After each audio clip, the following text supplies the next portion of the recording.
आज मैं गीता तीसरे अध्याय का 10वां और 11वां श्लोक लेता हूँ। 10वां श्लोक, सह यज्ञाः प्रजाः सृष्ट्वा पुरोवाच प्रजापतिः अनेन प्रसविष्वध्वम् एष ओस्तिष्ठ कामधुक् देवान् भावयतानेन ते देवा भावयन्तु वः परस्परं भावयन्तः श्रेयः परम वाप्स्यथ। पहले 10वां श्लोक लेते हैं। सह यज्ञाः प्रजाः सृष्ट्वा। सह यज्ञाः का मतलब यज्ञों के साथ, यज्ञ के सहित। प्रजाः सृष्ट्वा, प्रजा का मतलब मनुष्य, पशु, पक्षी, देवता, पितर, जितनी योनियां हैं सब प्रजा में आते हैं। यहाँ पर मुख्य रूप से मनुष्य का मतलब है। सृष्टवा का मतलब उनका निर्माण करके, उनका सृजन करके। पुरोवाच, पुरा उवाच, पुरा मतलब प्राचीन काल में, मतलब सृष्टि का जब प्रारंभ हो रहा था उस समय। उवाच का मतलब बोले, प्रजापति ही मतलब ब्रह्मा। तो ब्रह्मा, प्रजापति ब्रह्मा, सह यज्ञाः प्रजाः सृष्ट्वा। प्रजापति पुरा, ब्रह्मा ने, पुरा मतलब प्राचीन काल में, मतलब सृष्टि के प्रारंभ के समय, ब्रह्मा ने सृष्टि के प्रारंभ के समय सह यज्ञाः प्रजाः सृष्ट्वा, यज्ञों के सहित, यज्ञों के सहित प्रजाः सृष्ट्वा, प्रजाओं का निर्माण करके ब्रह्मा बोले। अब यहाँ पर यज्ञ का मतलब सामान्य यज्ञ नहीं है जिसमें कि आहुति दी जाती है। यहाँ पर यज्ञ का मतलब जितने भी कार्य किए जाते हैं वे सब यज्ञ कहे जाते हैं। तो इसका मतलब ब्रह्मा ने जब सृष्टि का निर्माण किया तो निर्माण करते समय ही उन्होंने सारे कार्यों का भी निर्माण कर दिया। जितने प्रकार के कार्य होते हैं, वो मनुष्य के कार्य हुए, पशु के कार्य हुए, पक्षी के कार्य हुए, देवता के कार्य हुए, पितरों के कार्य हुए, जिसके भी कार्य हुए, सारे कार्यों का भी सृजन एक प्रकार से किया। तो सहयज्ञाः, यज्ञों के साथ, मतलब कार्यों के साथ, प्रजाः सृष्ट्वा, सभी प्रजाओं का सृजन ब्रह्मा ने किया। कब किया? जब ब्रह्मा सृष्टि का निर्माण किए, उसी सृष्टि का निर्माण करते समय ही एक तरफ उन्होंने सारे प्रजाओं को बनाया, मनुष्य को बनाया, मनुष्य के अलावा अन्य जो भी बताए उनको बनाया, और उनके साथ साथ कौन क्या कार्य करेगा उन कार्यों को बनाया। बनाने के बाद उवाच, बनाने के बाद ब्रह्मा बोले, अनेन प्रसविष्वध्वम्, अनेन माने इसके द्वारा, इन कार्यों के द्वारा, प्रसविष्वध्वम् मतलब इन कार्यों के द्वारा दूसरों की वृद्धि करो, इन कार्यों के द्वारा दूसरों की वृद्धि करो, दूसरों का कल्याण करो। एष वह अस्तु इष्ट कामधुक्, और इष्ट कामधुक् का मतलब कार्य करने के लिए जो साधन है, जो सामग्री है, वो सामग्री भी प्राप्त होती रहे। मतलब ब्रह्मा ने कहा कि देखो मैंने कार्यों का भी निर्माण कर दिया है, अब इन कार्यों से, इन कर्तव्य कर्मों से जो करने योग्य कर्म हैं, उन करने योग्य कर्मों को दूसरों के लिए करो, अपने लिए मत करो, अपने स्वार्थ के लिए मत करो, दूसरों के लिए करो, और दूसरों का इससे वृद्धि करो, दूसरों का कल्याण करो। प्रसविष्वध्वम्, दूसरों का कल्याण करो, दूसरों की वृद्धि करो, और इससे तुम लोगों को अपनी भोग सामग्री भी प्राप्त होती रहेगी। इष्ट कामधुक्, भोग सामग्री, या ऐसे कहें कि कार्य करने के लिए जो साधन होते हैं, जो सामग्री होती है, वो सामग्री भी इससे प्राप्त होती रहेगी। अगला श्लोक 11वां, देवान् भावयतानेन, अनेन देवान् भावयता, इससे, इससे मतलब इन कर्तव्य कर्मों से, इन यज्ञ से, कर्तव्य कर्मों से, देवान् भावयता, देवताओं को उन्नत करो, मतलब देवताओं के लिए भी कर्म करो। यज्ञ करो, विशेष रूप से देवताओं के लिए यज्ञ ही होता है।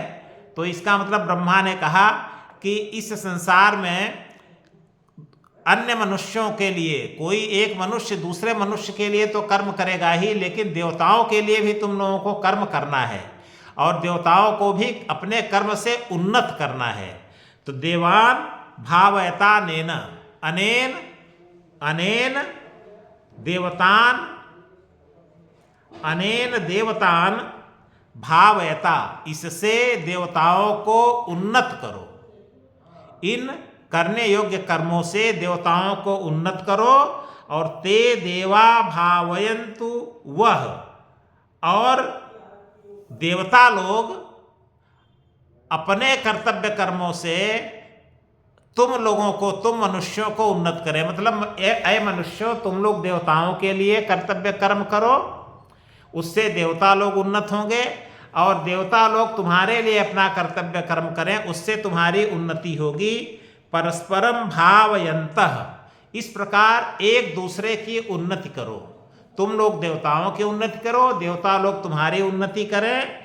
इस प्रकार श्रेयः परम अवाप्स्यथ, परम श्रेयम अवाप्स्यथ, इस प्रकार तुम लोग परम श्रेय, श्रेष्ठ कल्याण को अवाप्स्यथ माने प्राप्त कर लोगे।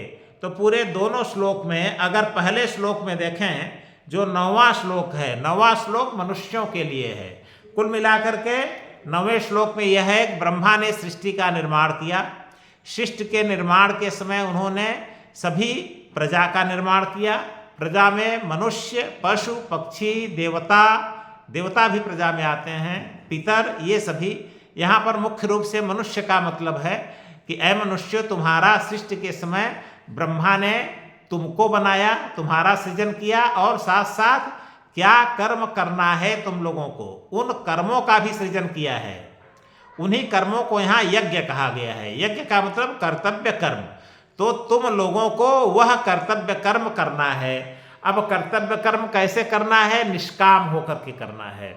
उसमें कोई लोभ, लालच या अभिलाषा या इच्छा नहीं रखनी है।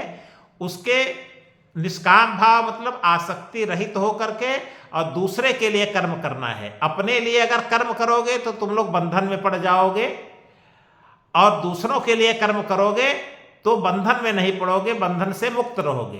तो जब दूसरों के लिए, तुम लोगों को दूसरों के लिए कर्म करना है, तो पहले श्लोक में तो ये है कि दूसरों के लिए कर्म करना है।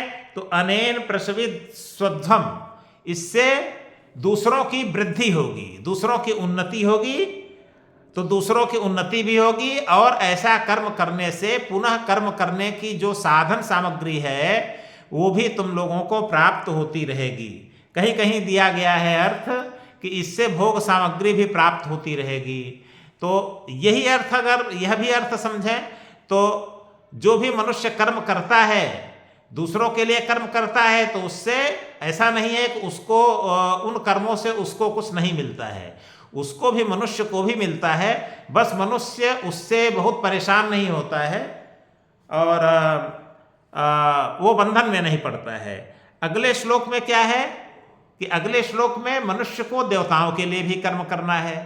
तो ऐ मनुष्य, तुम लोग देवताओं के लिए भी कर्म करो, देवताओं की उन्नति करो। और देवताओं के लिए भी कहा गया है कि देवता लोग तुम्हारे लिए भी कर्म करें और तुम्हारी उन्नति करें, और तुम और देवता लोग दोनों लोग एक दूसरे की उन्नति करते हुए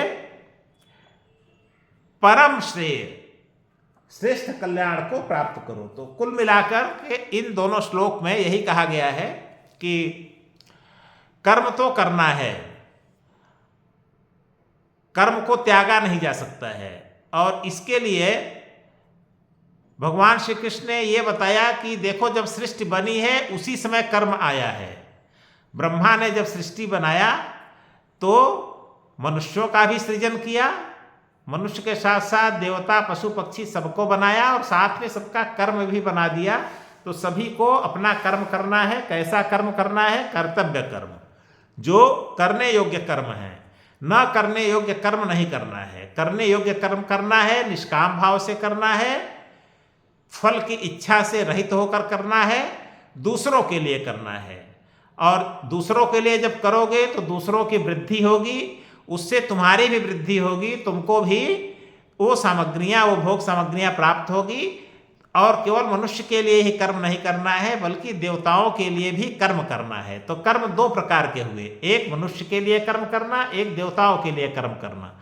तो देवताओं के लिए जो कर्म किया जाता है वो यज्ञ के द्वारा होता है। मतलब इस संसार में सांसारिक कर्म तो करने ही हैं, साथ में देवताओं के लिए यज्ञ भी करना है। और उससे देवता लोग प्रसन्न होंगे, देवता लोग प्रसन्न होंगे तो अपना आशीर्वाद प्रदान करेंगे।